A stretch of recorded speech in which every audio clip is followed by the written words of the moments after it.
and thank you all for being here. You know, so much goes on behind the scenes as well to make these events possible.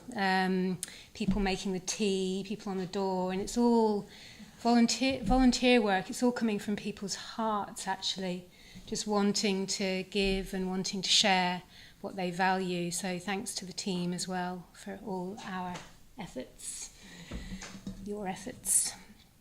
So, yes, we've been going around the mandala of the 5 Buddhas. And I just want to rejoice a bit in that mandala of the 5 Buddhas. It's a map of the mind, you could say. The mandala of the 5 Buddhas is a map of the mind. And it's endured centuries.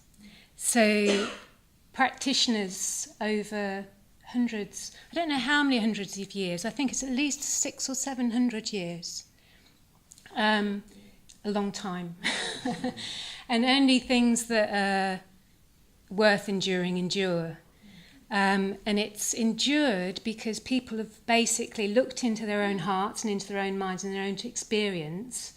And it's like, oh yeah. So there's lots and lots of symbols. There's colours, times of day, animals. There's poisons associated with these, which are mind states, poisonous mind states. There's wisdoms and all sorts of things. So it's embedded within all this symbolism, this rich, colourful symbolism. There are brilliant ideas. And, there are ideas which relate to our experience. So they relate to a kind of inquiry or a kind of investigation of what is the nature of the mind, what is the nature of consciousness, what is the nature of being a human being. Very important questions for us to ask, which is probably why you're all here.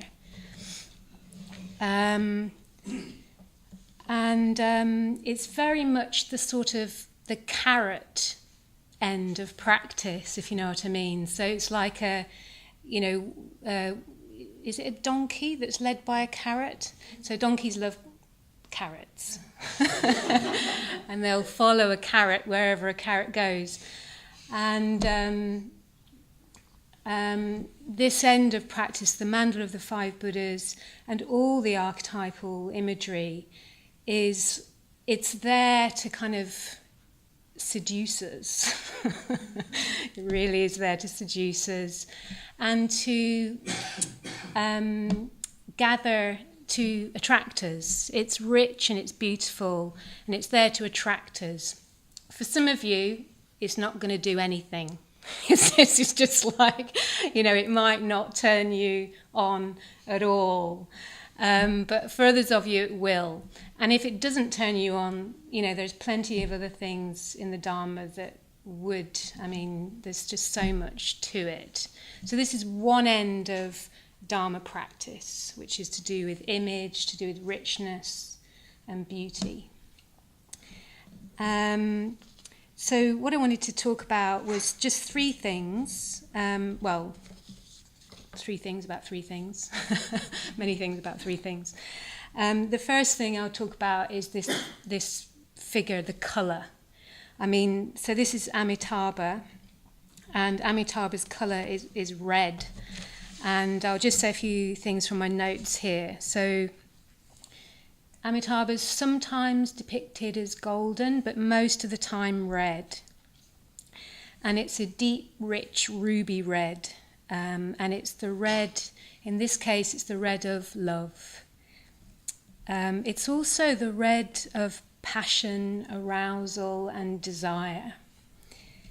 Amitabha embodies the transformation of desire, all our desire, all craving, all longing, into a full-hearted and fully engaged love and compassion. So, and it's also said that through Amitabha, all one's emotional energy, one's emotional energy is led in the quest of enlightenment. So here's a figure that can take all your emotion and embody it and mirror it back to you. And you probably see in the image here that what we've got a sunset coming out through Amitabha's heart. And so Amitabha is associated with sunset. So his love can be full on in the way that I've sort of just been describing, but it can also be really gentle and really soft and really approachable. So you can look at a sunset, you can look at the sun, and you know it's really, really powerful. You can look at a sunset, the sun at sunset, and you know it's really powerful. We know that from science. And yet you can look at it, you know, it's gentle, it's soft, it's warm. So he manifests differently at different times for different needs. And for me, when I first got involved in Buddhism, just moved a page on. So when I first got involved in Buddhism, it was the warmth that attracted me. I remember making my first shrine, and it was Amitabha was on my first shrine, and it was a kind of acceptance that attracted me. This is the vision, really, of Amitabha, that every aspect of you is accepted, which is very moving. I find that very moving, because there's some parts of us that we probably hate, and some parts of us that we detest even, we think are terrible or whatever. I don't know if you get that, but I think most of us have that. Sort of we barely can even look at it. But all that can be kind of warmed in his love. There's nothing that he doesn't touch, which I think is just beautiful.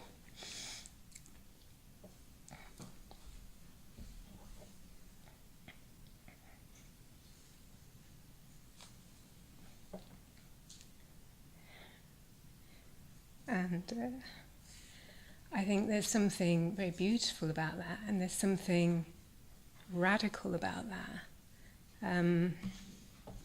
So at that time, when I first got involved with Buddhism, that struck me. I thought, oh, okay, this is what Buddhism is saying. I found that very interesting. At that time, I had a lot of problems in my family. My sister was very, very unwell, and I found this image. Also, his body posture. So his body posture. He's in meditation, completely relaxed, completely open, kind of soft, open chest, completely relaxed. And I just found that looking at the figure, and just contemplating that warmth and ease, which is very calming. And it did actually have an effect on my room. So my bedroom, I had a little shrine, and I made this shrine dedicated to Amitabha. And I don't know, but anyway, something happened. My room felt like it was imbued with these qualities. So through the image, I was able to experience something of that inner warmth that he embodies and expresses. So the Dharma also, or this particular figure, because it so just embraces everything, nothing is left out. It gave me the courage to have my feelings, which at the time was really hard, and still now sometimes it's really hard. So it really gave me the courage to actually have my feelings, to experience my emotions. It's just like, okay, something in me, something in the universe can bear this, can bear whatever, anything, everything. And also the mindfulness of breathing and the Metabhavana gave me the tools to do that. You know, there's so much teaching available on how to work with becoming more present, becoming more alive, becoming more in touch with our experience through the diverse teachings around meditation. So that was great. And the colour, so colour speaks directly to our emotion. We probably know this intuitively. There is scientific research that's been done into it as well, but not loads, but enough to sort of basically say that colour has a vibration and it affects us physiologically and it affects our mood. And in order to live well, we need to become aware of our emotions. So this is the next thing I'll talk about. So Subhadramati mentioned that I'm a painter. I make pictures. I play with colours and make paintings. And the painting has been an area that has really allowed me to explore emotion, to explore feelings. And it's one of the 6 main emphases of our order, which is of our order and movement, which is kind of why I'm here. I don't think I think I'd be in some Tibetan movement if that wasn't the case. So the arts are integral to what we do, which I think is great, because the arts are a place where mess can happen. If you think of the arts, it's like it's messy, isn't it? It's like you can't define it. There's loads of stuff going on. You know, you can't pin it down even. And that's one, I think it's really important that we can have mess in life. I think the arts are a place where mess can happen. And yet you can have like amazingly constructed pieces of artwork as well, like a piece of Mozart. And through Mozart, you listen to a piece of Mozart, you get back from work and you feel dead as a doornail emotionally. You listen to some Mozart and you come alive again emotionally. You know, you can experience what he experienced when he was putting that into the music. So it's the same with whatever, funk, whatever, you know, it's like you experience the life energy of the people making that art.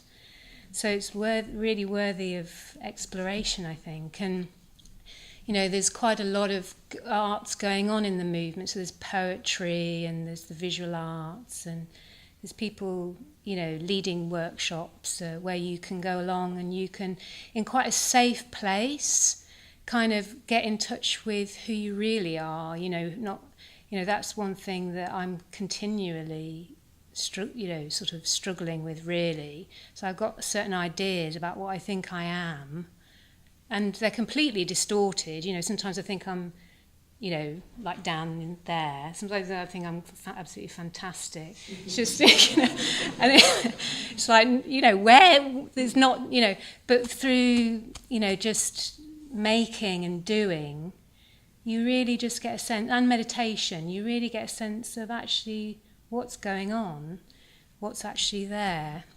And that gives us the ground from which then to relate to the Dharma, you know, to sort of like let the Dharma affect us, really. Without really being who we are and knowing who we are, we can just live in a you know, an ideal kind of Buddhist kind of fantasy. Which I think actually I did for a while, and I think sometimes that's probably quite important to do that for a while, actually, to live in an ideal Buddhist fantasy for a while. I'm not knocking that, but you have to sink down as well. So yes, bridging our real feelings and our real who we really are with our ideals. So meditation can do that, and the arts can do that. Recently, so we can also do it in quite laid back way. So recently I was on holiday with my boyfriend, and we one evening there was a telly in the lounge, and one evening we just decided to watch the Buddha rather than watch the telly. And so he'd bought this big Buddha, because he works at Buddhafield, and he'd bought this big Buddha from Buddhafield, which is in a car. And we just sat there by candlelight. It was really lovely. Just sat there by candlelight, each in our own space, having our own thoughts. And we just watched the Buddha. I can't remember how long we did it for. Maybe it wasn't that long, maybe half an hour or something. But it was just a lovely way to pass time, It's the kind of not doing kind of end of things, just kind of relaxing. And I don't know what effect it had. I didn't sort of, but I think it probably had a good effect. So yeah, we can engage with these things in easy ways as well. And I think it's important to be easy in our practice too now, but not very much. I think it's really important to be really strict and disciplined most of the time.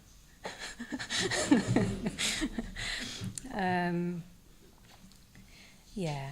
So I'll say something about his name. So this figure looks actually very feminine. It looks like a woman, which is interesting. But this particular figure is a male figure. There is a female version of this figure as well. So it's a shame we haven't got those in the picture as well on this retreat, but maybe next time.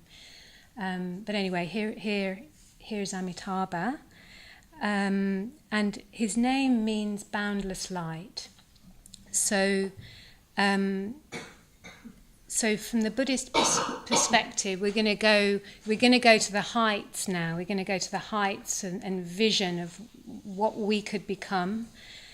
So the nature of each and every one of our minds is open, clear, sensitive and responsive, and completely boundless like the blue sky.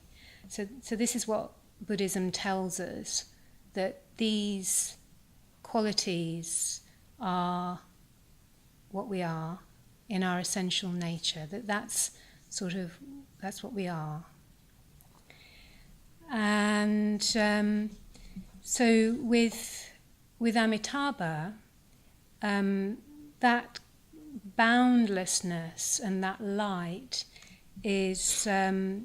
has an emotional tone to it. It's a sort of boundless warmth, or a sort of gentle warmth to it.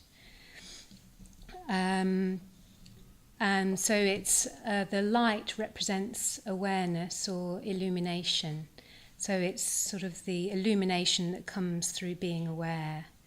And Amitabha's light sort of shines on everything. It shines everywhere. So that light is illumination, and the emotional quality is warmth.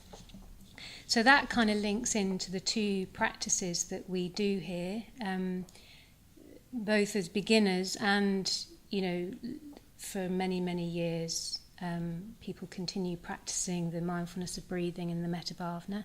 So the mindfulness is to cultivate awareness, and the metta bhavana is to get in touch with the warmth. And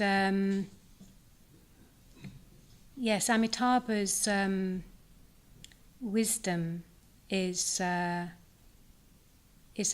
clarity that feels and sees. So it's sort of a really clear seeing. It's all to do with perception.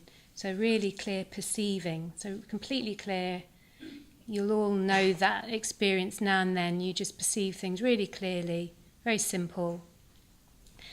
and yet it has feeling to it as well. So it's sort of like an empathetic. You feel a kinship with what you're perceiving really clearly. So it's a kind of intimacy. Amitabha does offer us intimacy with life in that sense. And Amitabha's colour, very, as I've just been saying, is red. And that red, as I mentioned at the beginning, represents passion as well. And his passion, unlike, I'm not going to speak for you. Unlike my passion, is a passion that is for all beings to experience awakening. So that's what he really, really, really wants. He wants it so badly he's turned red. It's full on. He's full on wanting that. So watch it.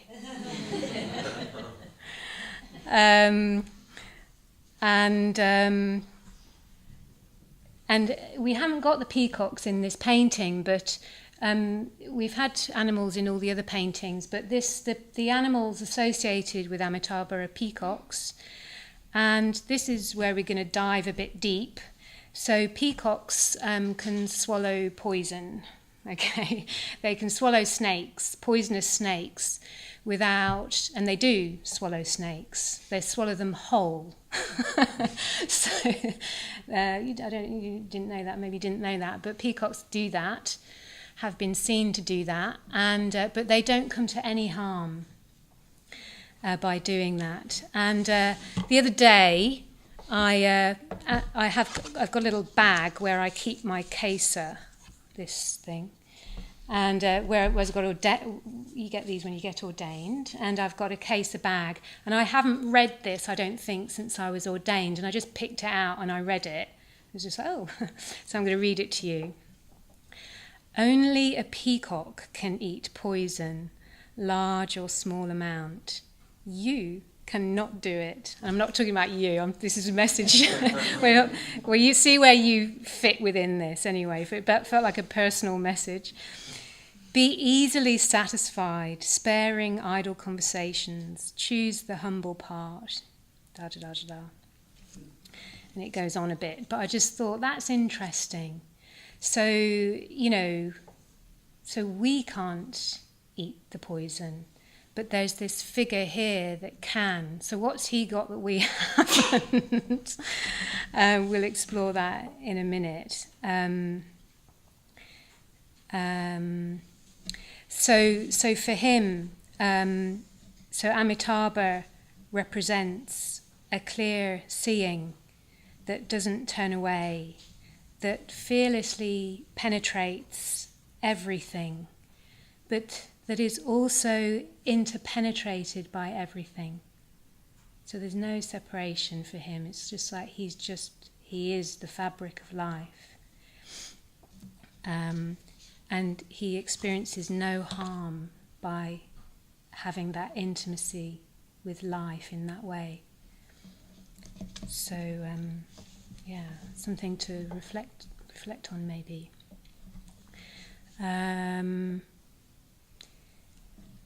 So I'm going to move on a bit. So I'll sort of talk a bit about then how can we come to know this? How can we get a bit close to this? So we'll come back into our bodies, into our feet, and see how we can walk this path if we want to. So why isn't our mind boundless? Why do we get stuck and caught up in problems and difficulties?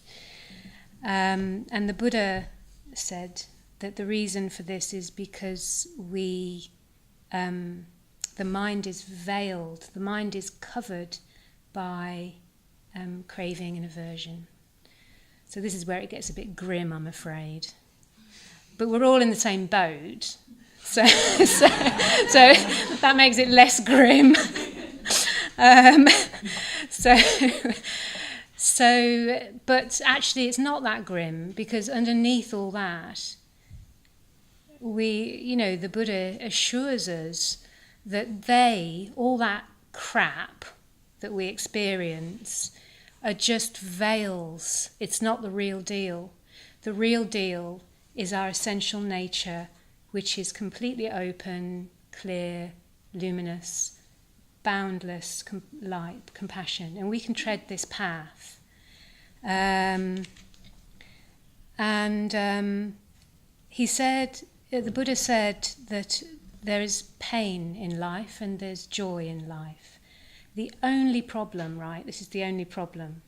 It's quite a big problem, but it's the only problem, is that we deny the painful aspects of life. That's it.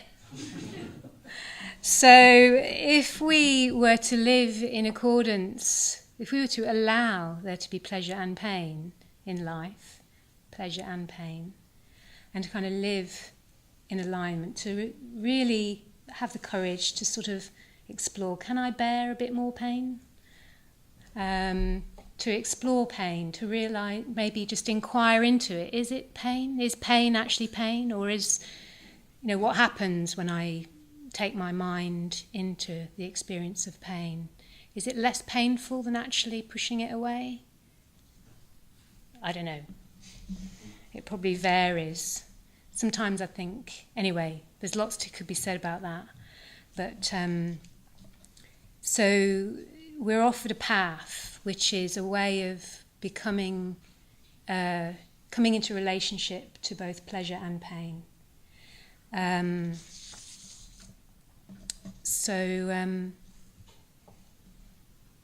So mindfulness practice does that, helps, because mindfulness practice gives spaciousness to the mind. So when you cultivate awareness, you have more spaciousness in your experience. It might not feel like spaciousness, because it might be that you're sort of aware of how busy your mind is, but you're aware of it, so you can then think, okay, well, what do I need to do to become less busy minded? So it illuminates, awareness illuminates, it casts light on things, gives us more spaciousness of mind, and that it gives us more choice. When we can see things, it gives us more choice as to how to respond. And the metta bhavana, the metta practice, and all the other Brahma Viharas, which you can find out about, they give emotional strength. So they just do, don't they? I don't know how long some of you have been practicing, but I won't say much about that. I'll just say, explore that as a possibility, that the metta practice gives you strength, more strength. Certainly, everyone I've met sort of seems to do that. So,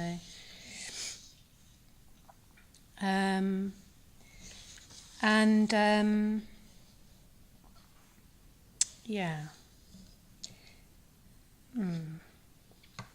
Just wondering where to go here. I'm just aware of the time. I was going to say something about the transformation of desire, and I think I will just say a little bit. So also what Amitabha does is his wisdom, or his magical transformation, let's say, is the transformation of desire, longing, everything we kind of really want. And sometimes you can really, really want things. Or sometimes you're just acting and you realise, okay, I wanted that, and then it's kind of happened already. So we're not always conscious of our desires, but they drive, Buddhism says our desires drive us, either consciously or unconsciously. That's worth investigating, exploring. One thing I've learnt through Dharma practice is to really listen to what I want, and to really sort of respect it. Actually, the figure there's in the Wheel of Life. There's this thing called the Wheel of Life, which some of you may have come across. Amitabha is associated with the realm of these figures called hungry ghosts. And these hungry ghosts, I really, really relate to them and still relate to them. They've got tiny, tiny mouths, right? Just imagine this. You might want to close your eye. Well, don't actually close your eyes, just because you don't want to fill your mind with it. So tiny mouths and huge bellies, like massive bellies. They're totally not satisfied. It's really, really painful. If you might be able, if you think about that image and reflect on it a bit, you might be able to relate to it. I can really relate to it myself. You know, where you just like, you want something, you might not even know what it is, but you really want it, and then you get something that's really lovely and you can't even receive it. You get what you get something, you can't receive it because you're just like caught in this hungry ghost thing. I'm never going to get. It's like my experience of the hungry ghosts is that it's desires that are neglected. So it's like all our desires. We are desire beings, and we need to honour our desires and not neglect them. I think desires that are neglected and unacknowledged become hungry ghosts. But if we bring them into the human realm, bring what you want into the human realm, which is the realm where you can sit with what you want with your heart, and you can ask yourself, do I want, what do I really want? What do I want? You really think about it. You spend an evening just like, what do you want? What do you really want? And then really imagine yourself really receiving it. It's great. You don't have to actually have the things in the end, no, I don't mean that. But I do mean that about sort of acknowledging your desires and bringing them into the light. And that can be really challenging. I was writing this talk and I could barely even think about this for days, because when you think about what you really want, all the sort of like, I can never have what I really want, all those kind of feelings, I could never have what I really long for. Probably all of us think that. Maybe, I don't know. That's what I was feeling for 3 days, which is why I couldn't write this. Couldn't face that. It's just like, okay, so, well, actually, we may never get what we really long for. It's interesting, isn't it? What's that feel like? What does that feel like, me saying that? What does it feel like for me to say that? Just curious about this. So we may, and so what does that feel like, all of us sitting here? We may not. Anyway, I don't know where I'm going with that. But it's somehow like he can sit there with us with that immense love. And yet it's worth trying, isn't it? It's worth trying to get what we long for. I think it's worth it. And in terms of the Dharma, what the Dharma says is there's going to be some things that are going to get you closer to what you long for, and there's some things that aren't. I haven't really got time to go into that, I'm afraid. Spadramati, what can I say about that? Okay, I'll say one thing,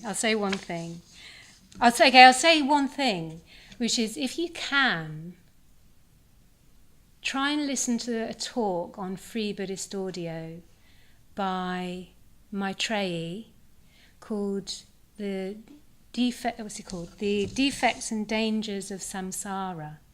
It might be a bit too much for you. You know, it might be a bit too heavy right now. But at some point, listen to it, because it goes into it brilliantly with so much sort of empathy. But one thing that the Buddhism speaks about, and this is something that you could follow up if you want to.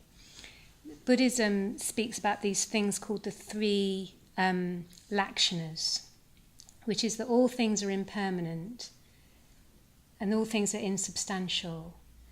And because we want things to be permanent and substantial, and we want things to be enduring for us, we suffer.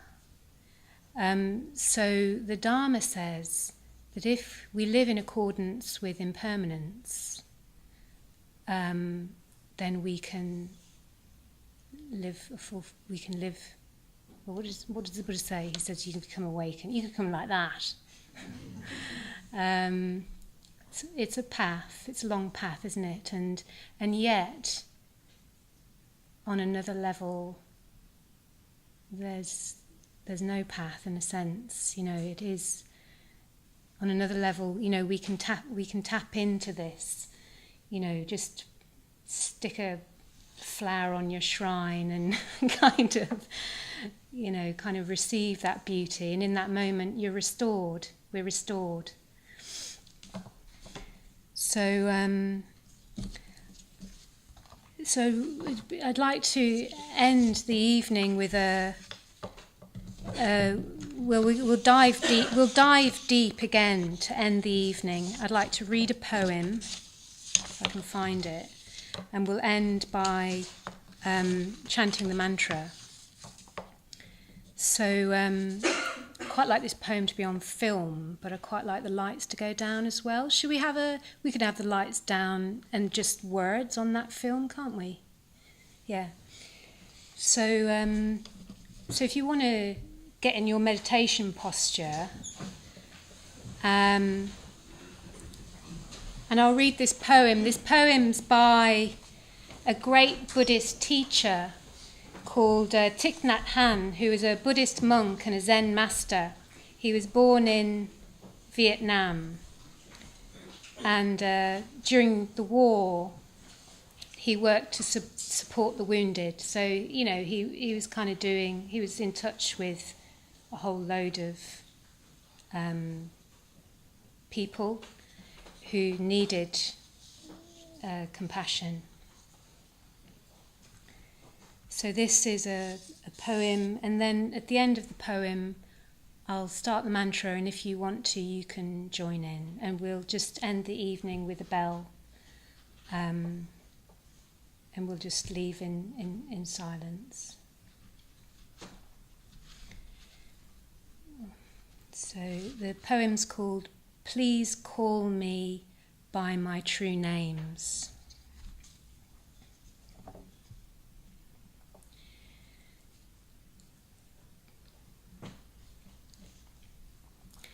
Do not say that I'll depart tomorrow, because even today I still arrive.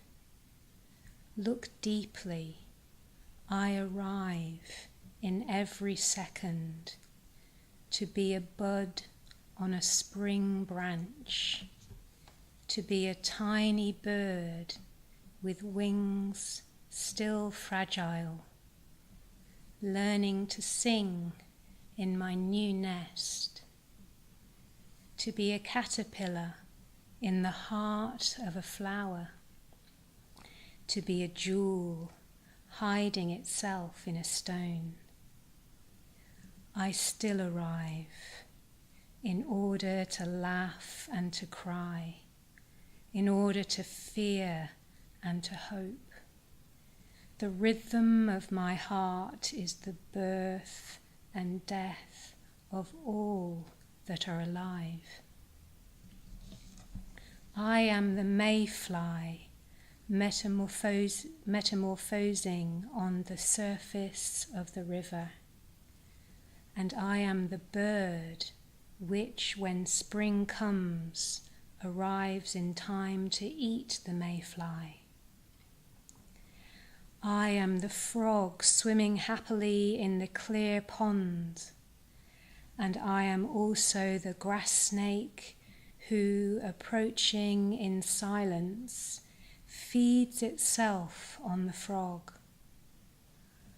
I am the child in Uganda, all skin and bones, my legs as thin as bamboo sticks, and I am the arms merchant selling deadly weapons to Uganda. I am the 12-year-old girl, refugee on a small boat, who throws herself into the ocean after being raped by a sea pirate. And I am the pirate, my heart not yet capable of seeing and loving. I am a member of the Politburo, whatever that is, with plenty of power in my hands, and I am the man who has to pay his debt of blood to my people, dying slowly in a forced labour camp. My joy is like spring, so warm it makes flowers bloom in all walks of life. My pain, if like a river of tears so full it fills the 4 oceans. Please call me by my true names, so I can hear all my cries and laughs at once, so I can see that my joy and pain are one. Please call me by my true names, so I can wake up, and so the door of my heart can be left open, the door of compassion.